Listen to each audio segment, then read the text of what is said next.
are now listening to United 96 Podcast on the RFK Refugees Podcast Network. Welcome in, ladies and gentlemen, boys and girls. United 96 here on the RFK Refugees Podcast Network. This is a preview. Ted here, John here. Oh my man! Oh my goodness! We're here to be your guides here. We are here. Hit us up on Twitter. Well, too late now. We're already recording, but please let us know how you're feeling. We hope you're doing well. We hope you guys are recovering after another really awful defeat. Before we get into that, John, how you doing, my friend? How was your weekend? It was not great, but not even just life, not even soccer stuff. So, yeah. Yeah, it was. You said it was rough? No, that's me. I'm sorry. All that noise is me. I apologize. Twitch. I was trying to get on Twitch, and there was just some. Anyway, yeah, no, the soccer wasn't good, but also everything else was also similarly disappointing. So we're onward and upward. All things on the better today. I can't complain too much. About yourself. Yeah. By the way, folks, we know we should say for the live streamers that are joining us, you might be wondering where all the pop and circumstance and everything else is. We are going back to the old ways. Unfortunately, producer Brian could not be here to grace us with his presence and his awesome producer work that he does behind the scenes. For a good reason too. Producer Brian is getting he had some house troubles, and the house troubles are getting remedied now. So he'll finally go back to not living. I think he doesn't have his refrigerator didn't work, something crazy. Yeah, but now he's back to action. So that's good.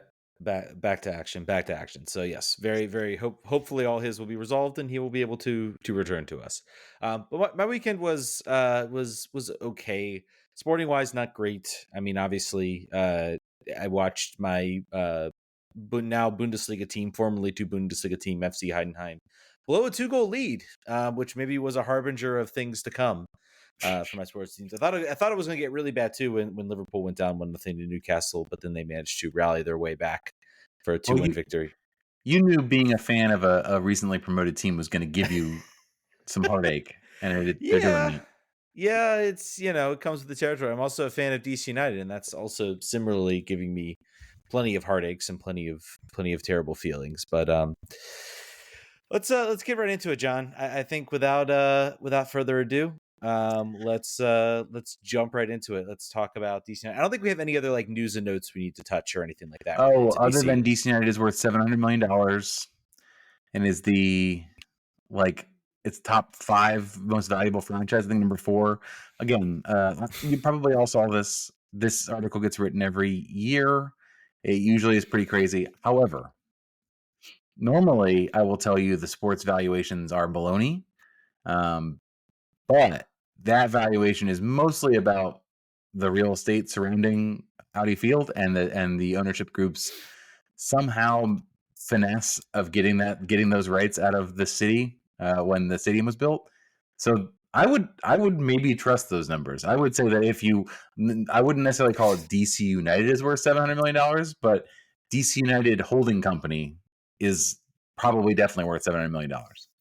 But yeah, and apparently they want to just forgo all that and move to Baltimore, if you believe some of the random rumors you've been hearing over the side. Which, by the way, guys, I won't say. I guess my sources is not exciting or anything like that, as maybe some of what you might have heard. But I have kind of asked around a little bit to some other people, and the story is not true. If you read it from a certain random anonymous poster, no, the money too big, and it's almost a ridiculous concept in general to think they're doing that. Now, I have heard that they are planning on moving youth academies as well as an MLS Next team out there, so that'll be interesting to watch. I guess how much of their youth academy is moving to Baltimore. They have basically, and the reason behind that, of course, is they've seceded that territory to Philly. So.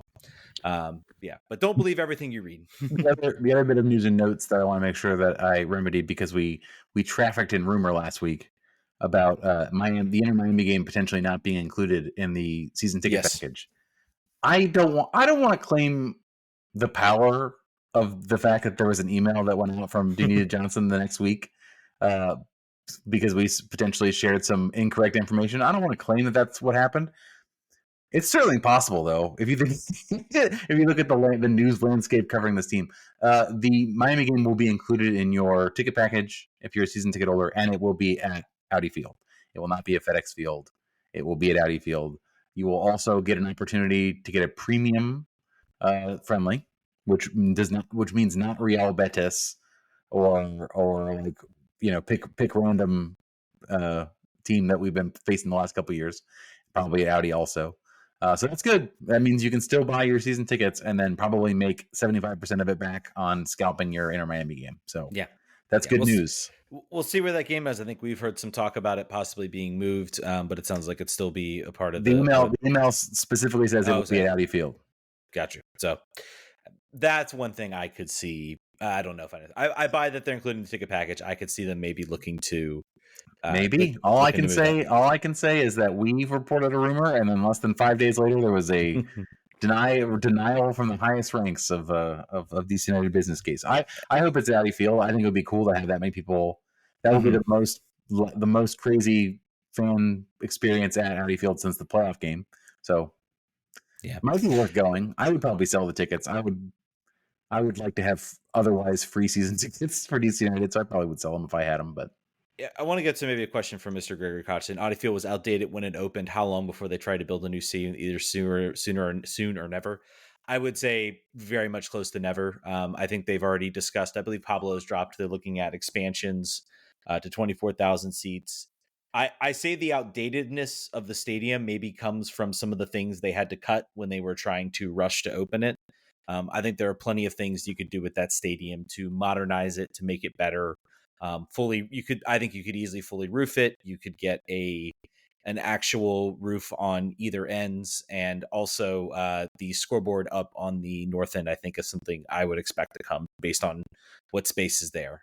So plenty of things. I don't think calling it an outdated stadium is, in my opinion, a little bit over the top. Bare bones is certainly fair. Yeah. I think Erector Set Stadium, which many people call it, it's not quite Crew Stadium, but it also is. I think Pablo really hits this frequently whenever he goes to other stadiums. Like, it is for sure the most boring new stadium in the league, and it's not close. Like, that is almost inarguable, and there are good reasons for that. Yeah. And there's a million excuses that are valid and true for that. But from an aesthetic and feature perspective, undeniable. It is just the facts. I will say that Audi Field was included. So in the last, I think 2 weeks, there was an article I saw in the Post about the mayor of DC, Mayor Bowser, put together a committee to look at upgrades to all of the sports stadiums in the city. And Audi Field was included in that list. And the group was to figure out what city money should go to making upgrades and refurbishments to the stadiums that are in the city. Clearly, that is mostly about the RFK site and trying to figure out what that is, but it's also about what is the name of it? Used to be the Verizon Center. I think it's still Capital One Arena. Yeah, Capital One Arena. Yeah, I'm sorry, I'm old. It used to be the MCI Center, and then it was the Verizon Center. So anyway, that stadium where the Caps and the Wizards play, that is in need of major upgrades and repair. I would say more seats too, because Caps tickets are $1 bazillion because there aren't enough seats. But Audi Field was included in that, even though they were new. I don't know what might come out of that honeypot for Audi Field, but it's certainly something to be talked about. I mean, there's plenty of things you could look at. The easement was the big thing. I think you could look to renovate some other things. I don't agree. I mean, I will say yes, maybe somewhere in between Crew. Honestly, I get a lot of the vibe when I go to it when I went to Rio Tinto. A little bit more space, obviously, but kind of very basic, not a whole lot. Just without the beautiful mountains in the background. Yeah, no, we got the Capitol buildings, that's true. I would prefer mountains personally. Yeah, personally, me too. All right, guys, we're avoiding it. We should just jump right into it. We should jump right in talking. This is a feature of 2023. I think if you go back and listen to our shows, post DC United games, we're like, let's talk about art. What do you think about art? What's your favorite school of art? Yeah. But I mean, to answer your question, Greg, to sort of go back to your question, really answer it, it's way too soon. Maybe 20, 30 years from now, we'll hear some talk. But I think right now, for the foreseeable future, until possibly the heat death of the earth, Olivia has taken over my spot on the show as a legacy. then they'll be considering a new stadium. Yeah, pretty Yep. much. Pretty much. All right, let's talk about it. DC United 3-1 loss to Philadelphia. This was a game I think we all kind of looked at and we said, well, okay, you look at where these teams are in the standings, you look at their history, you look at everything else, you would say, well, maybe DC has no shot here. They're going to get killed in this game. But then you look at the past two performances. I have sort of thought about this game. I have compressed this game. I had the individual mistakes were bad. We'll get into those. But I also think Wayne Rooney, in my opinion, this is the first time. I think one of the few times, or really one of the only times I can sort of directly point at him and say, you overthought this game, you overmanaged it, you tried to, I think, pull a surprise you tried to pull a surprise or a fast one on the Philadelphia coach Jim Curtin, and it failed miserably and it failed horribly. This team was completely not just past the individual mistakes, just in the attack they looked weak. He tried to shoehorn Chris Durkin into a right wing back. Chris Durkin gets a lot of criticism. I think his criticism is because he is horribly misplayed, horribly mismanaged on this roster. He's being asked to do things that are not in his skill set, that are not in his skill tree. And I think he suffers because of that. I don't know why you would think Chris Durkin at right wing back is going to be able to get into the attack and contribute. There were a couple times he looked like, I think one time he got the ball and literally just kind of tripped over it. I mean, it's just not his skill set to be in that. He can shoot the ball, like he can get the ball and he can crack a shot from, several feet out, but that's when he's playing in the center, when he's, sort of comfortable in that sort of destroyer role. To me, that was a massive mistake. And also, of course, Assad starting over Ted Ku-Dipietro. For right now, I will say, okay, maybe Ted Ku-Dipietro's not fit. But if Wayne Rooney's saying, no, I like Emil Assad over Ted Ku-Dipietro, then I have to ask what he's watching right now. Those were kind of, to me, the biggest egregious mistakes that I think Wayne Rooney made. I don't know if you feel the same way, John, or what you thought about. Yeah, the lineup was the lineup. I think he probably wants to leave Ted to sort of earn his minutes back, basically, after being out injured for a while. I think he did very quickly. We'll talk about that. Yeah, and I think we talked about Chris Durkin a lot this season about what is his best position and why is he, whatever it is, he's not playing it. He's playing every other position than that, and it's to his detriment. I think that this to empathize with Wayne a little bit, the wingback situation is just a dumpster fire all over the place. Injuries that have occurred. Mm-hmm. We should add Andy Nahar not on the injury list, but did not make the 18 for this game. He was called up by the Honduras national team. I don't know if that is why, but he was, and I think he's reporting. So either way, that's something. You mentioned, I think, on Twitter, like this team needs to think about what they're going to do with Andy Nahar next year, about his lack of availability. And I think when we did our roster breakdown, we said keep him on the team because he's not making enough money to have to be cleared for that reason.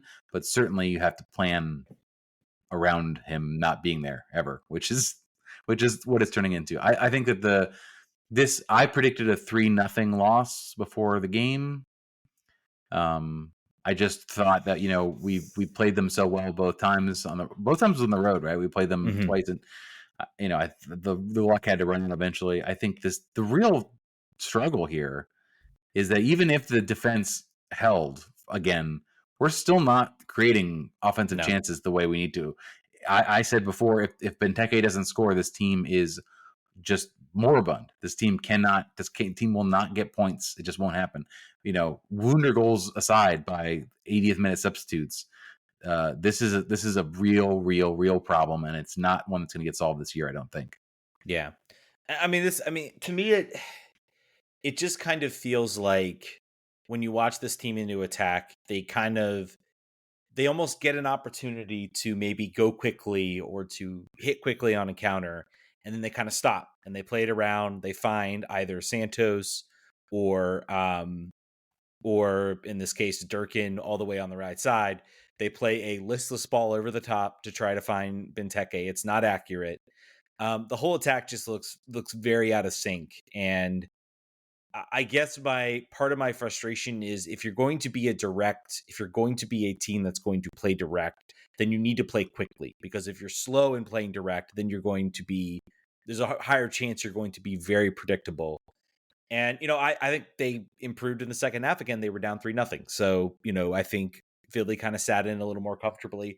I think they brought in Ruan, who I think brings that directness and that quickness sort of to get out wide more than Durkin did. And I think it sort of gave Philly a few more problems. I think they adjusted a little bit too to try to get back into the game, obviously pushing up higher. Pirani, I thought, was solid again. I thought he showed, again, some bright spots. I think for him, it's just a matter of, I think his biggest detriment right now is he seems like he's there because he's a very skilled player, and you kind of have to put him in there and you can see his skill. The problem is, it's like, I'm not sure what he's being told as far as what his role is, connecting with his teammates. It's really why I want to get a guy like Ted Ku-Dipietro out there, because I think they can develop. They play roles that I think they could see sort of eye to eye, and maybe create some more question marks and some headaches that would then open up a Benteke, because that's really the problem right now. And Benteke should have had a goal. He had a cross in the back of the net. He gets that header. DC go on a run. They get a goal. Maybe they see themselves back into this game. So. And that's typical, right? I mean, he's not been getting the number of chances he was earlier in the season, but he still gets one or two a game that he could very reasonably convert, and he's not. Yeah. Well, RJR has a lot of questions here, and I think they're, we can walk through the game and what happened in the sub patterns, and we can do all that, and we will.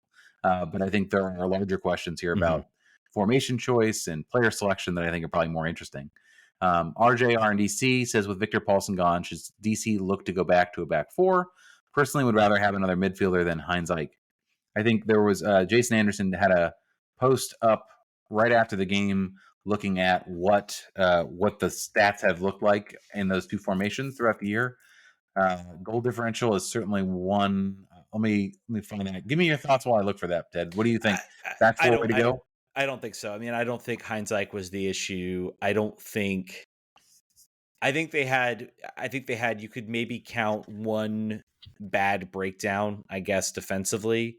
But to me, that was more, to me, that also looks like, I have to go back and look at their yellow cards, but that second goal, there's a way to stop that. It's find the, nearest player goes, foul the other attacker, take the yellow, and you save yourself a goal potentially. That second goal was really just kind of a terrible mistake.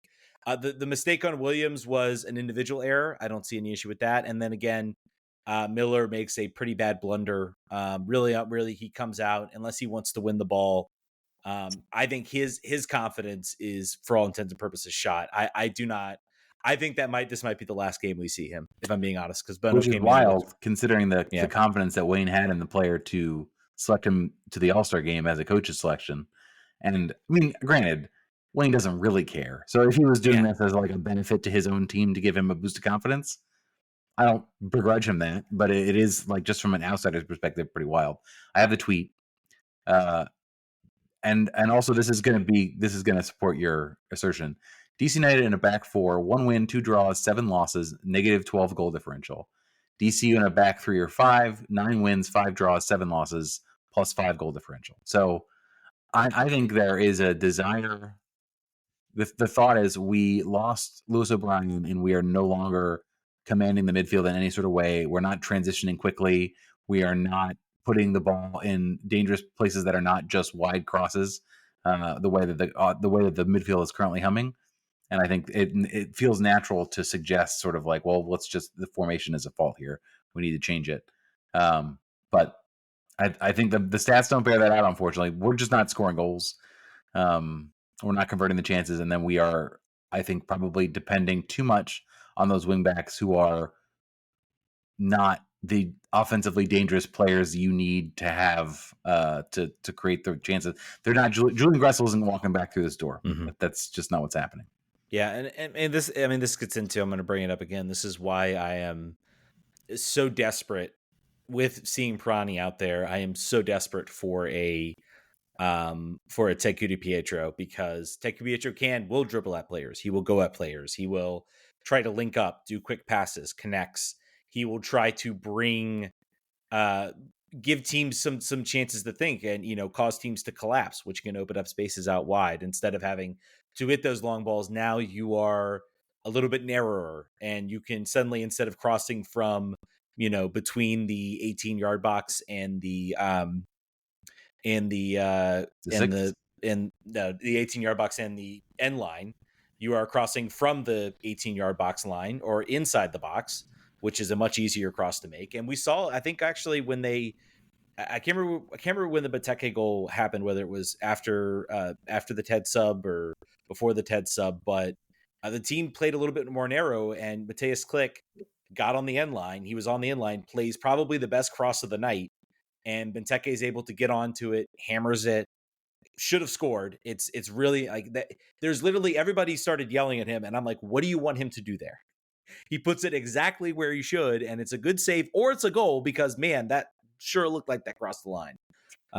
But yeah, I mean, that's the thing. I think RGNDC has Rooney given up. I don't know. I don't think so. And then also he's asking, should DC just start playing young players instead of playing veterans? It isn't getting any results. I think we're approaching that. We're approaching that time very, very quickly. Yeah, we'll see what I mean. Honestly, the team has talked about this kind of homestand. Now it's 4 games in the next 5. If they win all those games, I don't think you'll see much change. I mean, obviously, then we're talking about a completely different team. Correct. This is. I think the Philly game, you walked into it thinking, well, we could still lose this game. Now it's coming up on, you've got Chicago, who you're fighting with for a playoff spot. You've got away against Charlotte, who you're fighting with for a playoff spot. Home against, I think then you've got home against San Jose. West Coast team. West Coast is not very good. Again, also traveling cross country. I mean, you need 9 points. These need to be 9-point games, in my opinion. I'll maybe take 7 if it's a draw against Charlotte or something like that. Sure, I'll take that. That'll be fine. But you need to start picking up some wins, especially at home. I am not future casting at all. I am full of dread until Benteke scores a goal. Yeah, I'm not thinking about playoffs. I am more in the mindset of like, all right, so in 3 weeks when we have no wins out of those 9 points, how many games is Christian Fletcher going to go 90 minutes? Hopefully all of them. I'd like to see him in all of them. Same for Ted. I'd call Matai back, Jacob Green, like really, like, because I think at that point, I missed playoffs. There is absolutely no reason to bring Wayne back. You shut that out, and then you say, I think right? if they miss playoffs, I think you will see an exodus. You will see Wayne Rooney has been relieved of his duty as manager. Go ahead, buddy. We're already thinking next year, and I think you'll see Carl Robinson promoted as interim coach for the rest of the year. And that you think as soon as the magic number hits, that's it. I do. What is the point? I mean, are you going to bring him back after if they miss the playoffs? Did he do enough to say that you would bring him back? I wouldn't. No, I wouldn't. No. I'm saying as far as what his commitment would be to see the season out, and I don't think this ownership has not made firings to make fans happy since Ben Olsen was fired. Everything else has been for other reasons, and that's why you would let Wayne go earlier, is to give the fans a pound of flesh and say change is coming. Yeah. I think they'll just say, we owe this guy money to the end of the year. You're going to coach till the end of the year, and that's all there is to it. Yeah, this leads actually, I think, into a question we got on our Discord from Raya77. Will Wayne have a Benny-like resurgence at his next club, or is Rooney actually a bad coach? I think Rooney, there are a lot of similarities I think you can draw from Ben Olsen as coach and Wayne Rooney as coach, especially when they've been first starting out.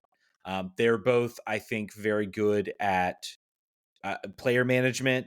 I think they're good at motivating. You see all players, want to come play for him, happy with him. I don't think you see really any of those complaints, of working too hard. I think he's certainly a player's coach. Tactically, he is still figuring it out. And I think tactically, I think this game is a perfect example of a coach that still doesn't quite understand tactically what he has and tries to do things that I don't think fit. I also will say, it seems like, we talk about the Assad playing in there. You've also signed a striker in Ferrado. Why not give him a run out there? You give Emil Assad, who's given you nothing this year. There does appear to be, and we've seen it now. People talk about Pines versus Birnbaum.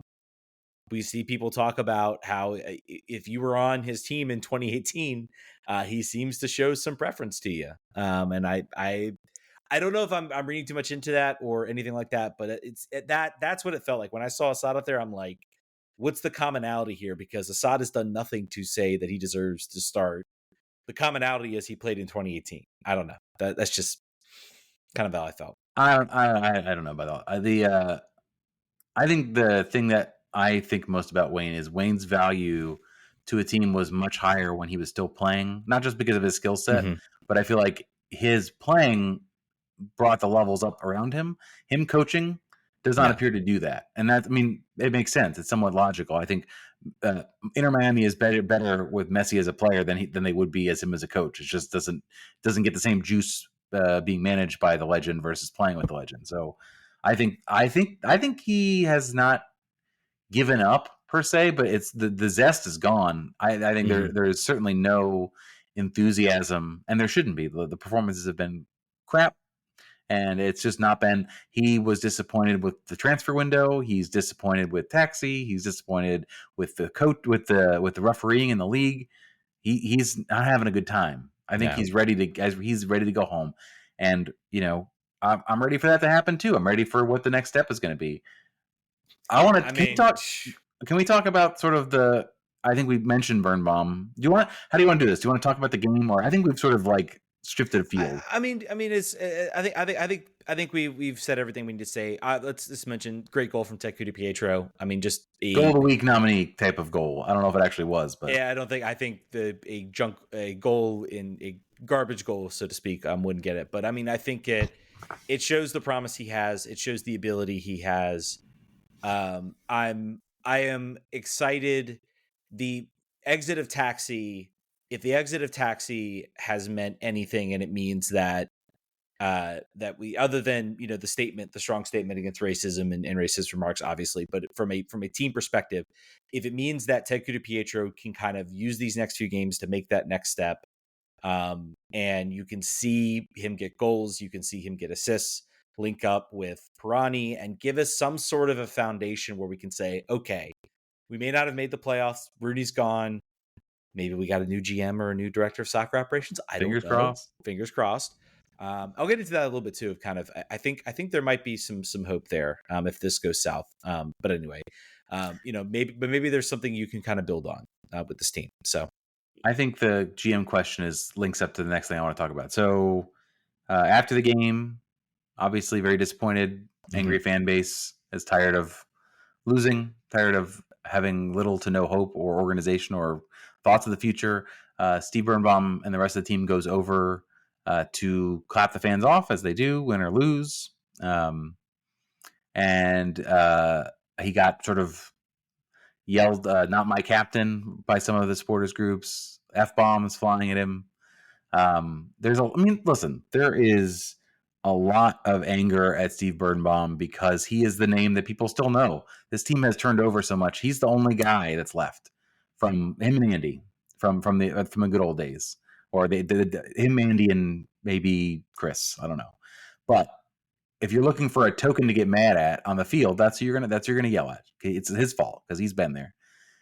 We have looked at the stats. People don't care about the stats. We have looked at the other holes in the roster, the other leaky elements on the boat. People don't care about that. He's become the target. Yeah, scapegoat. And he's getting older. He's slower. He's not as good as he used to be. Undeniable. Mm-hmm. He's not the problem. And I think that I read this. I heard about this after the fact. People are going to do what they're going to do. People are mad. They're going to lash out where they want to lash out. Lash out where it should be happening. Lash out at the front office. Lash out at ownership. Lash out. If you're going to lash out to anybody on the field, lash out at Wayne. Like the players are doing what they can do. I understand I've seen in other places people are still mad about Steve's role in the last coach being fired and sort of hit. I think that's playing into it. I think there's a lot of things. I feel like it's kind of, I don't know if it's like an associative issue, but, obviously he refused. If you don't know the story, reported when Hernan Losada was still coach, reportedly refused to travel for the Open Cup game, didn't want to travel for the Open Cup game. And I think Losada had burned a lot of bridges up until then. And probably if he had said, fine, I will go, Losada still would have been fired after that game. I think it was pretty clear at that point. But, I think he gets pulled in for a lot of the blame there. I think his comments after the game talked about wanting to have fun, which did not sit well. There were also, I think there were some fans, I think a little bit unfairly, I think it was at a Meet the Team event. There's a lot of projecting going on with him. It's like, oh, he doesn't look like he wants to be here. Some people, I'm sorry to say, yes, is it his favorite thing to do? I think there are some players that can mask it better than others. And I don't enjoyed it in the past. He has enjoyed it very much in the past. Would you want to be around this team right now? Would you want to, after that performance, go and face the music? No, absolutely wouldn't. It's human nature. Yeah. And so, I think the latest thing might've been, there were some comments that were made about RFK, and my response about how he said, oh, he didn't like RFK. And my response to that would be, okay, yes, all of us loved RFK. We loved to go to Lot 8. We loved to go to the games. Steve Birnbaum saw none of that. He had to go do a job there. Steve worked there, right? He had to travel around to all these other stadiums getting built, all these other new weight rooms, seeing all these facilities. And then he had to play at RFK from 2004. Cut the guy some slack on that. Okay. Yeah, cut the guy some slack. I think it's the difference. Steve Birnbaum is not. I'm sure if you asked him, he had tons of good memories about RFK. By the way, sure. 100%. Steve Birnbaum is not Ben Olsen. He's not going to embody the club in that way as a Bill Hamid, who grew up. Steve went to college in California and grew up out there and got drafted here and has played here his whole career. That's his tie. I believe met his wife out here, maybe not, but like has made a family out here and it lives out here, and his whole professional career is here. But he's not going to have the same fan connection that you're going to have. He's not going to bleed the club the way he's the captain, and his commitment is to his teammates and the team in general. But it's just not going to be that way. And if that's what you're looking for from him, you're going to be disappointed. By the way, when he leaves, there's no one else that's going to be that either. Like that doesn't exist anymore. This club doesn't have those. But anyway, people, we're not tone police. We're not, scolds. And when we say I understand where the anger is. I totally understand where it is. I think it's being directed. I think we both think it's being directed maybe incorrectly. And fire Casper. Yeah, there should be a chance of Casper out when we lose games like this. There should be signs brought into the stadium, even if they get they'll be confiscated, but worth a shot. Give it a go. Yeah, and hey, make that a story. That becomes a story. If you start bringing stuff in and it's getting compensated, you make that a story, and it becomes it honestly. I will say I think there needs to be, and I know it's very easy to me say sitting here in Lynchburg, Virginia, not going to games regularly, but I think if you want to see Dave Casper gone, I know there's the online, there's the Twitter pressure.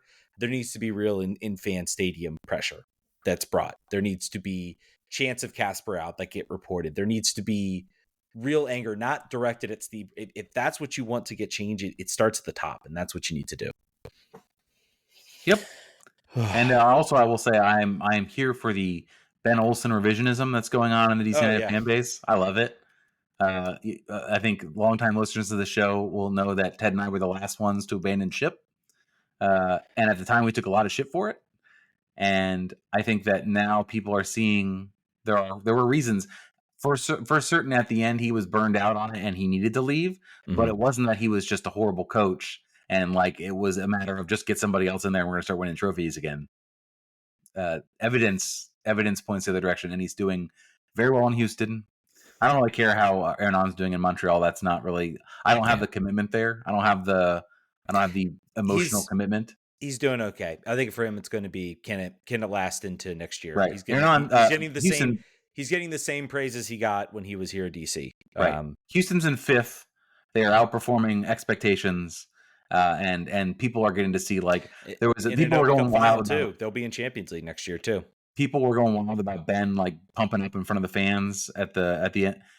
that's him, man. Like you're getting to see that, and it's stark to see sort of what it is now here, right? Like that's not Wayne. Like there's no reason to do it right now. There's not providing the reasons to do it, but like it's just different. There's the difference between somebody who bleeds the club forever for his whole adult life and is part of his whatever, but yeah, it's different. Yeah. We've gotten 2 questions about Donovan Pines, so we should probably go ahead. address that. You got to pay the toll of that, which I think is a troll reference. Have you discussed why Donnie Pines isn't getting playing time? Somebody else asked why Steve Birnbaum instead of Donovan Pines, or why has Rooney stopped playing Pines? There's no reporting. There's certainly no reporting about it. He's on an injury report. He wasn't making conventional Donovan Pines mistakes before he was sort of sent to the bench.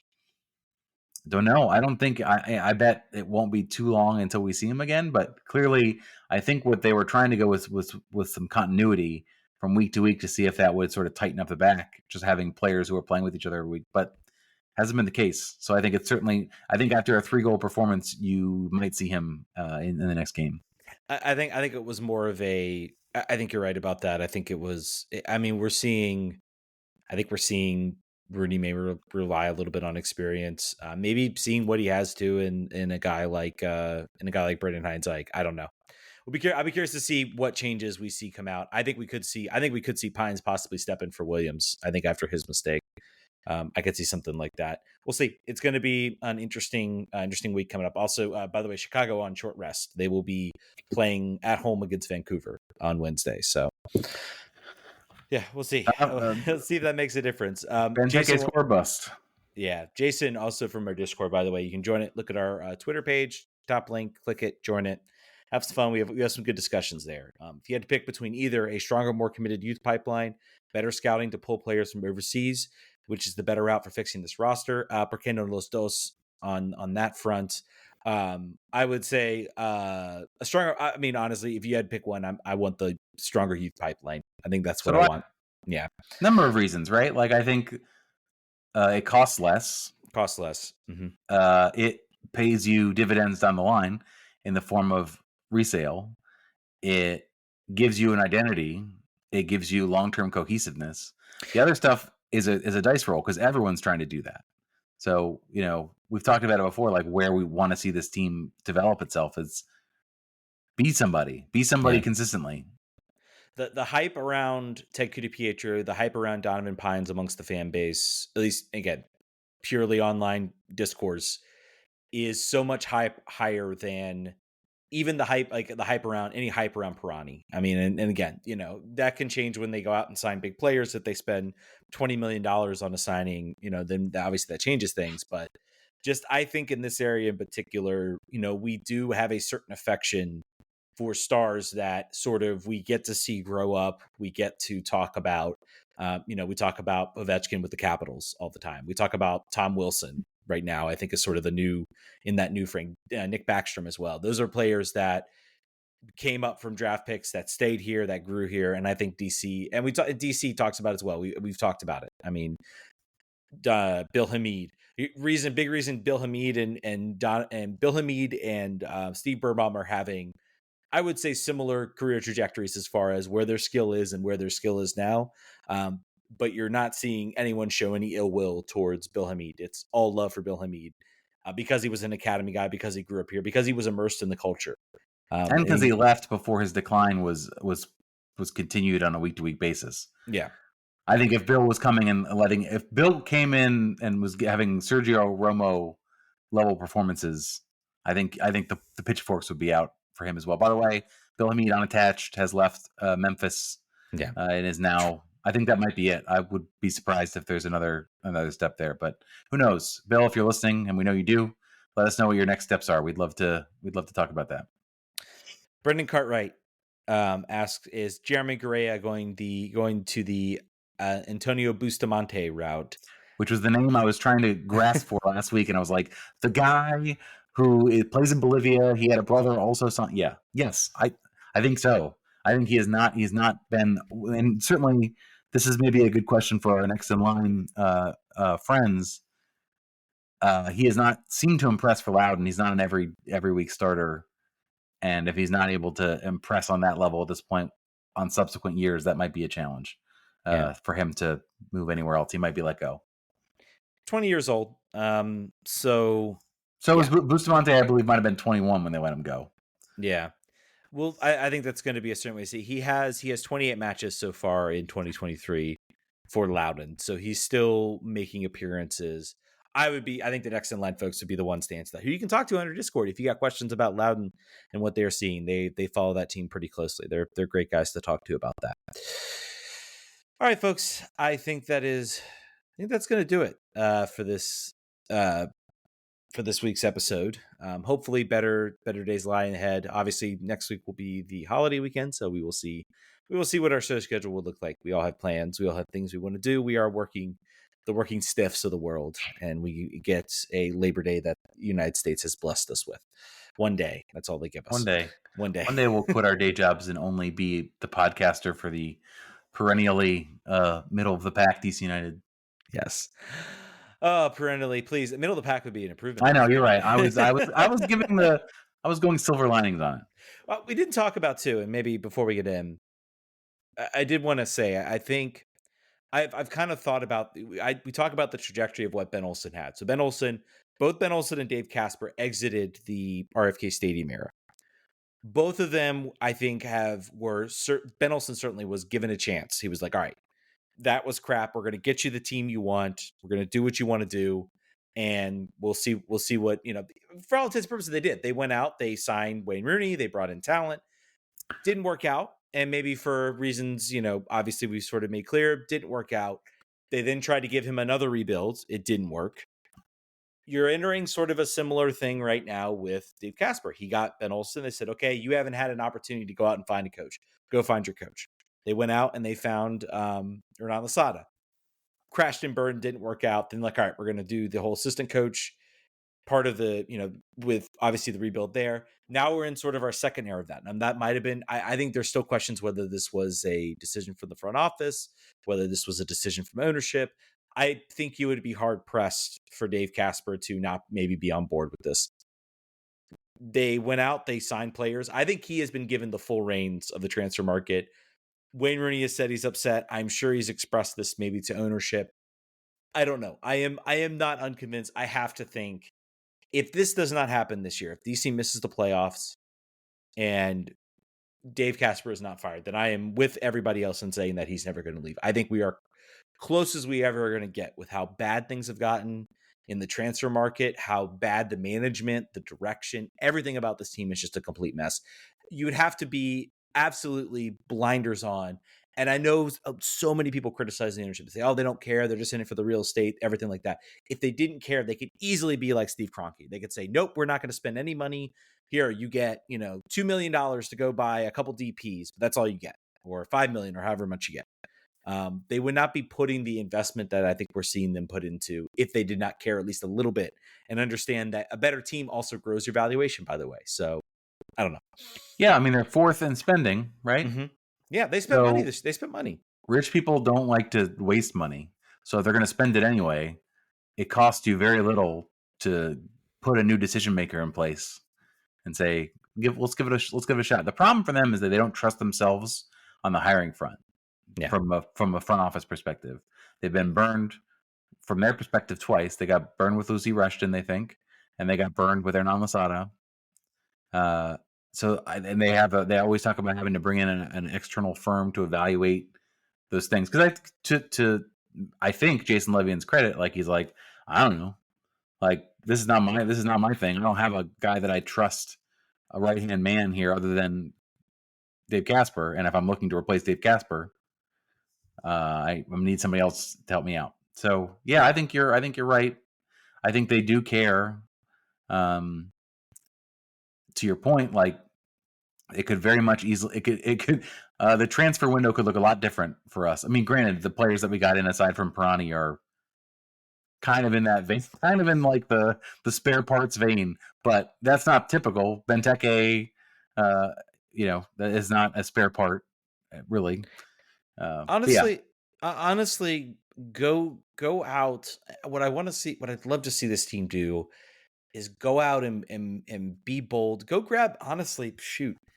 There's a certain coach.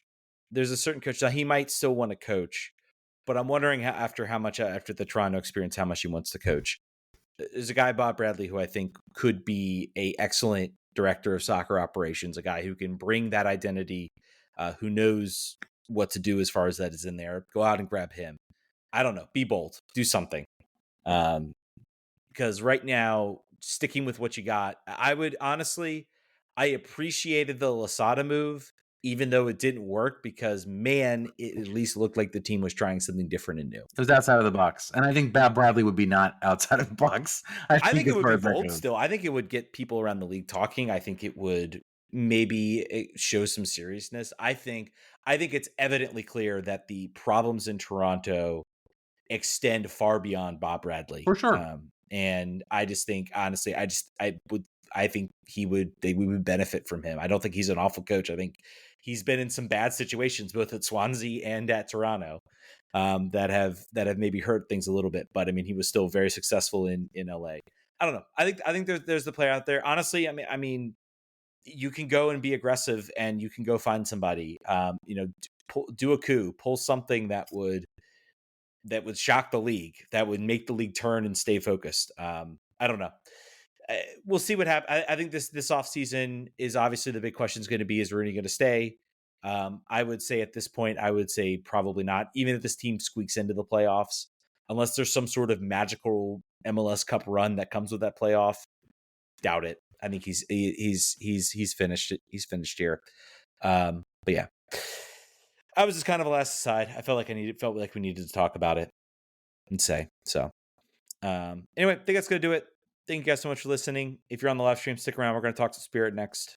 If you're listening on our United 96, go check out Kindred Spirits. We talk Washington Spirit and everything like that. Thank you guys so much for listening. We'll catch you guys next week. Vamos. Vamos.